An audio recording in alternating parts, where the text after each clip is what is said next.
Hello, our presentation is on what skills, strategies, and approaches do my struggling learners need to have to reach their full potential, including in an online platform. Our inquiry team consisted of three people, so myself, Suzi Morris, my colleague Lynn McKenzie, and my other colleague Jackie Eckstein. We work together in the middle years at Elam Christian College and teach across year 7 to 10 and teach a variety of different subjects. So why did we choose this inquiry? The reason we chose this inquiry was because after lockdown 1.0, we saw many students fall through the cracks. A lot of these students that fell through the cracks during the lockdown were actually the same students that we would normally see struggling in person in their learning. What we noticed about these students when we explored a little bit deeper was that the similarity was that these students became really easily overwhelmed, and it wasn't because of really big reasons, but actually because they lacked really simple strategies to help them feel that they were in control of their learning. So we decided that we wanted to equip these struggling learners with simple basic strategies that would help them increase their learner agency. How did we do this? So we did this by creating individualized action plans. These plans were co-constructed with the students and obviously personalized to each student. The plans were regularly reviewed on average once a fortnight through conversations with the students to make sure that any correction that was needed in terms of the way forward was made. And these check-in conversations that we had with students were always framed in such a way that encouraged their self-efficacy to grow. So one of our target students was a student called JL, and here is his interview where he discusses how he felt the interventions this year went.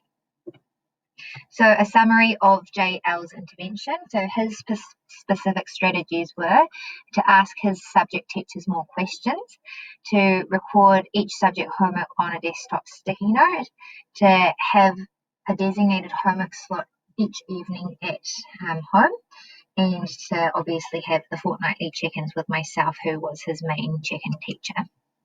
And that's just an example of what the first action plan looked like. So a summary of how did it actually go. So JL has been more mindful of asking questions. So rather than keeping them to himself and feeling stressed or confused, he's actually been approaching the teachers, whether that's been in person or through Schoology or a combination of both. This has been evident particularly in maths, English and drama. JL felt the regular check-ins with myself were good. It served as a good reminder of what he should be working on and helped build a good relationship between myself and him. Setting aside Wednesday from 5 to 6 p.m. for homework each week has worked well. This has resulted in more homework being completed for each subject. JL was more proactive with engaging in learning during the second lockdown. He even emailed me to let me know how he was going without me prompting him first, which was really awesome. Overall, JL has felt more positively towards school in the past 2 terms and has been feeling more confident as a learner. And overall, JL subject teachers have commented that they have noticed a better attitude in class from JL now compared to the first part of the year.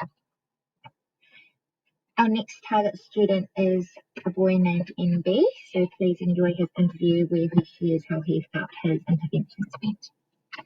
A summary of NB's strategies, very similar to JL's. So NB was working on asking his subject teachers more questions, also recording his homework on his desktop sticky note, having designated homework slots each week, and having the fortnightly check-ins with myself as his main teacher.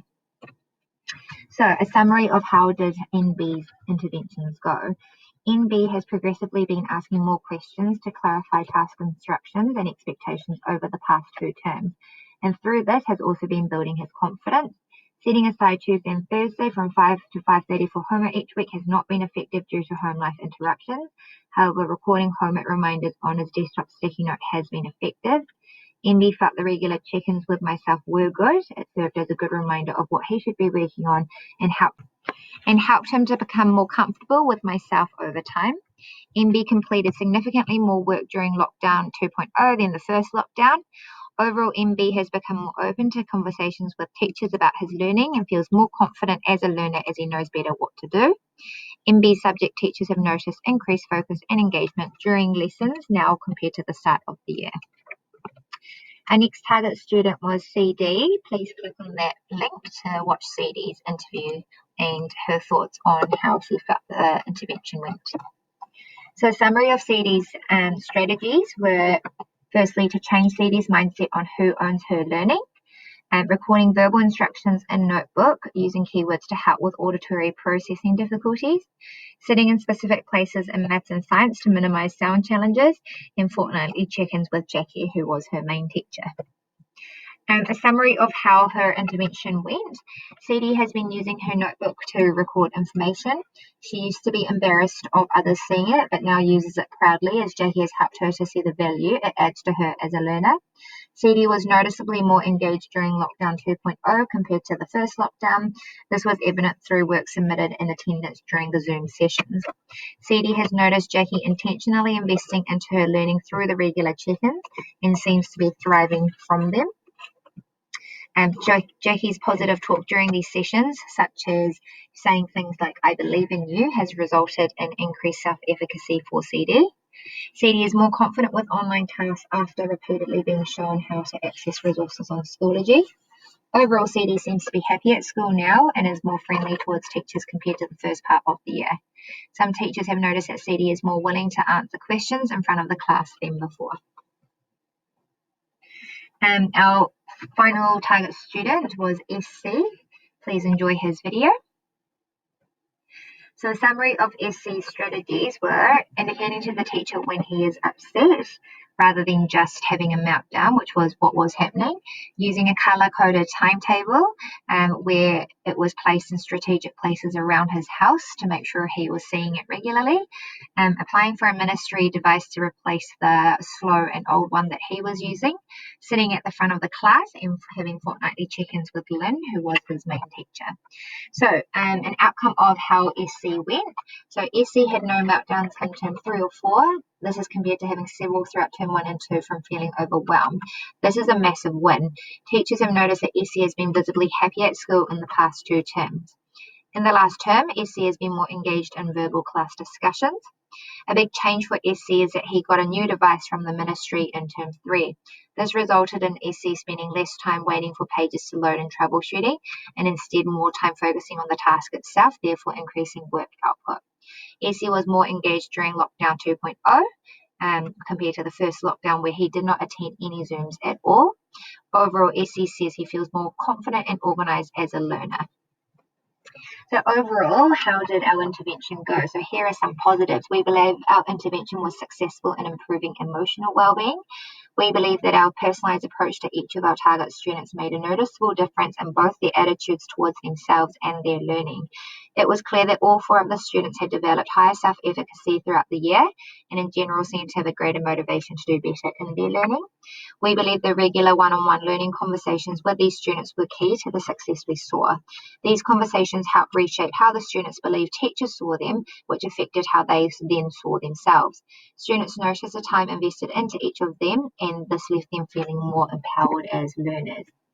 Some limitations were that although all 4 students overall appeared more engaged in their learning in the last 2 terms, we've not seen any significant shifts in academic achievement. Meeting with each student every 2 weeks was very time consuming, on average 30 minutes of a release period per student. For a teacher to do this regularly with more than 1 student would be challenging.